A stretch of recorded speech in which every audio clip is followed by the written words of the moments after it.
नमस्ते। ल है आमा छोरा लाग्यो अब स्विमिङ खेल्न तर्फ। मेरो बाबुको स्विमिङ क्लास छ।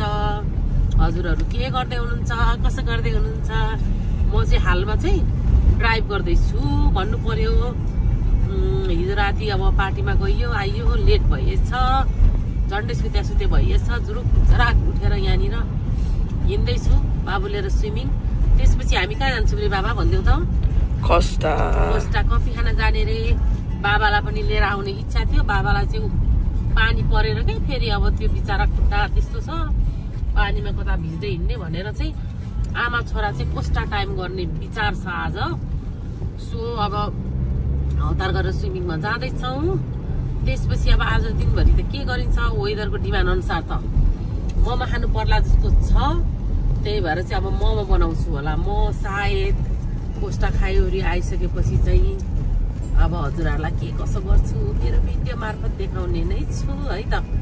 अहिले चाहिँ हामी नर्थ क्याम्प टाउन आइसक्यौँ। अब यहाँबाट चाहिँ लाग्दैछौँ। अब चाहिँ हामी चाहिँ सरर लाएर नर्थ क्याम्प हुँदै चाहिँ अल्डोसोट जाँदैछौँ।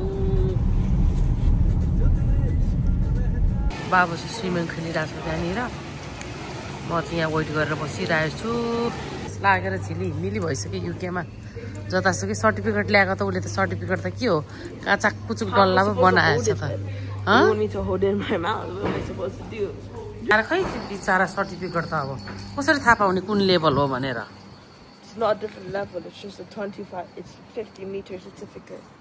अनलाइन अर्डर गरिसकेको छु क्या मैले। अहिले आफै आउँछ क्या, फिकर नगर। वेट गर न एकछिन, आफै आउँछ खाना है। वेट गर छ जे भने तिमीलाई मन पराउने फेभरेट गरिदिएको छु मैले। तिमी आएको थाहै छैन क्या। मैले अनलाइन खाना अर्डर गरिसकेको छु क्या, आउँछ आफै। पिर नगर यहाँ हामी थपक्क बस्ने हो भनिदिएको कि। अनि मलाई के मन पर्ने खाना अर्डर गरिदिस् मलाई? के अर्डर गरिदिस् मलाई? नयाँ ट्राई गर्नु मन थियो अरे क्या। लु जाऊ गो ऊ भेना छ क्युमा जाऊ।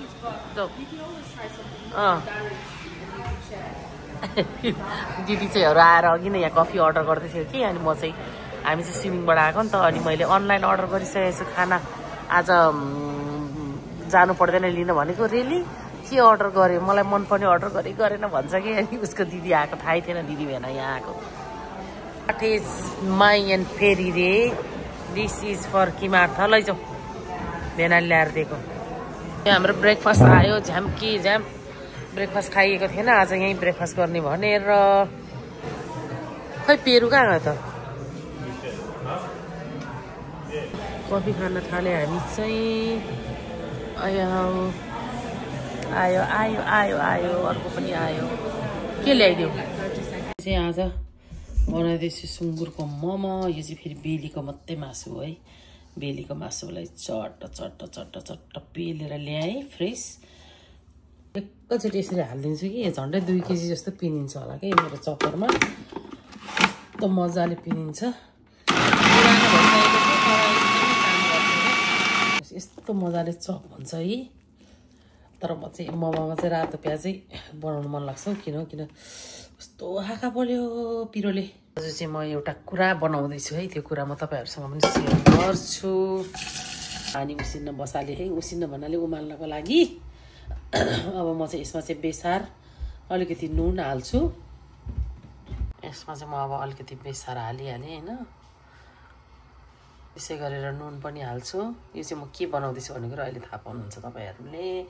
एकदमै यमी मिठो कुरा बनाउँदैछु म आज। यसमा चाले बोइल हुन दिने यो पानीलाई चाहिँ होइन।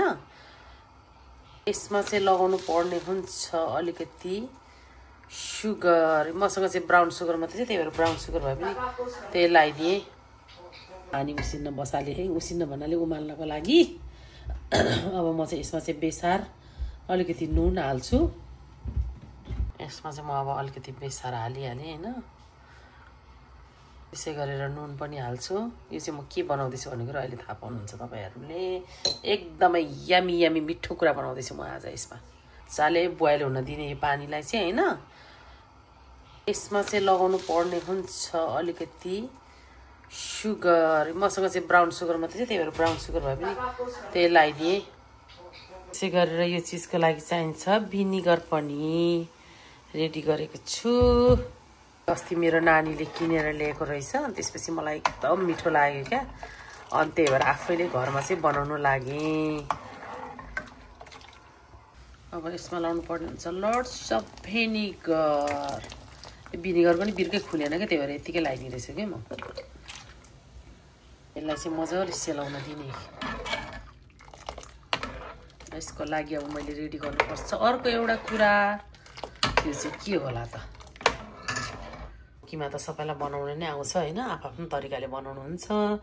मैले चाहिँ के गर्छु भने म चाहिँ एकदमै अरू केही हाल्दिनँ कि, मलाई चाहिँ एकदम प्लेन मनपर्छ। सो प्याज अनि के भन्छ अलिकति अदुवा मात्रै अनि अलिकति सोया सस हालेर चाहिँ मजाले मिक्स गर्छु अनि नुन लगाएर, अनि यस्तै हुन्छ है मेरो मोमोको किमा चाहिँ। मलाई चाहिँ त्यो धनियाँहरू प्याजको पत्ता मेन त मसला मोमो मसला हालेको फिट्टै मन पर्दैन।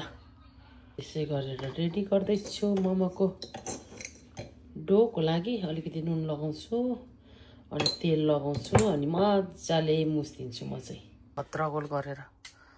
तरकारी ल्याउँछ मेरो क्याननको 24 to 105 mm को होइन, पहिलादेखि खोजेको थिएँ। अनि हुड्डी पनि त्यो सानो 50 mm को मात्रै थियो, अनि लिएर चेक गरेको। लेन्समाथि लेन्स किनेर थपार्नु भएको छ। क्यामेरा लेन्स जता पनि चाहिन्छ नि त, अब क्यामेरा बोक्ने चलन गइसक्यो, जता गए पनि चाहिन्छ भन्नुहुन्छ के हो नि फेरि। त्यसले चाहिँ साधारण डकुमेन्ट्रीदेखि लिएर पोडकास्टको लागि हो क्या, प्लस फोटोको लागि हो मेरो। यो चाहिँ ल तिम्रो त्यो साउन्डहरू राम्रो आएन भनेर होइन, के भन्छ के किनिदिएको त, के हो के भन्छ त्यो माइक्रोफोन माइक। मलाई त्यो ठुलो यत्रो मन परेको थिएन नि, फेरि त्यो यत्रो ढ्याप्रे त होइन नि, म त फेरि त्यस्तो मन पर्दैन मलाई त। बट्टा हो भित्र राख्ने, यसको चाहिँ लाग्छ सानो हुनुपर्ने हो। चार्जिङ आजकल त्यो बटम जस्तो मात्रै निक्लेर चाहिँ ट्याक्क टाँस्ने हो, त्यस्तै मनपर्छ मलाई त। जमाना गइसक्यो तिमीलाई देखेर मैले हो त्यस्तै टाँस्ने म्याग्नेट सिस्टम हो यो चाहिँ। भनेपछि भित्र र बाहिर म्याग्नेट लाएर टाँस्नु पर्यो त्यो। बुझेँ मैले। त्यो माइकै होइन हो, मलाई यस्तै मन परेको। टेक्नोलोजीलाई फलो गर्न सिका बुढी। अब तिम्रो ब्लगरमा अब त्यो के भन्छ साउन्डहरू नआएको देखेर उता गरेको देखेर, ब्लगर त केही नि अब तिम्रो रहर हो त्यो। मेरो भन्दा नि छोराको हो, छोराले गर भनेर यतिकै जिस्केर खोलेको, त्यतिकै भयो।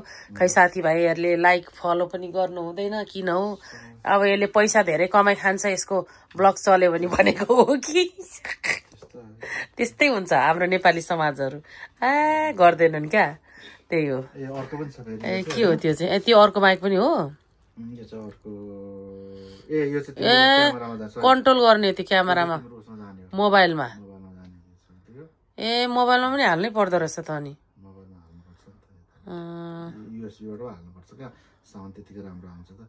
यो चाहिँ आफूले हाल्ने हो, यो चाहिँ अब कोही के अरे आफूले हालेर बोल्यो भने यो चाहिँ उसमा हाल्ने हो फोनमा होइन, अलिक अगाडिबाट बोल्नु पर्यो भने चाहिँ। त्यो दुईटा रहेछ। ल ल थ्याङ्क यू सो मच भन्न चाहेँ। अब म चाहिँ लागेँ किचनतिर है त। लिक्विड बनाएँ नि त्यो बेसार नुन भिनिगर हालेर, त्यसको लागि चाहिन्छ मुला पनि आज मैले मजाको ठुल्ठुलो ल्याउँ भनेको नपाएर क्या यस्तो लिएर आएँ कि, सानो रहेछ। अब यसलाई चाहिँ ताछेर मजाले टुक्रा गर्नुपर्छ है त। यसलाई चाहिँ तासतुस गरेर मजाले अब यो साइजको काटेँ। खासमा एउटै साइज बनाउनु पर्ने हो, ठिकै छ, आफैले घरमा खाने त हो नि भनेर चाहिँ।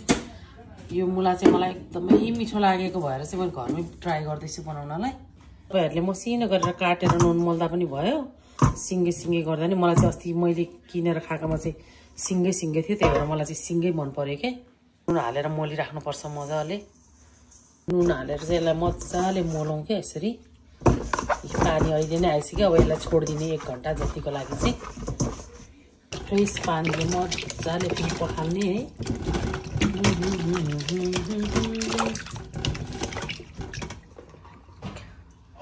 कक्खु दादा आइस् ल, यसरी राखिस् मुलालाई। सुँगुरलाई फेरि स्टिकी राइससँग मैले यो चाइनिज स्टाइलले त्यत्तिकै बोइल गरेर सुँगुरको मासु चाहिँ पकाउँदैछु।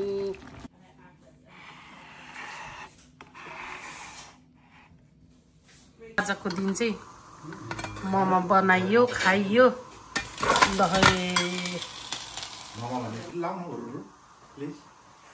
ल लाइयो खाइयो अगाइयो। दिन पनि अब हाम्रो चाहिँ बिहानदेखि बेलुकासम्म बिजी भएर नै बित्यो। त्यही हो स्विमिङ लग्यौँ नानीलाई, घरमै बस्यौँ, मोमोसम्म बनाएर खायौँ।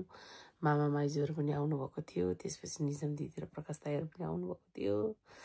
अनि मोमो बनायौँ अनि मजाले खाइपी गरेर फ्यामिली टाइम गरेर आजको दिन पनि एकदम रमाइलोसँग बित्यो भन्दै आजको भिडियो चाहिँ मेरो अब यहीँ अन्त गर्नु पर्ला जस्तो छ।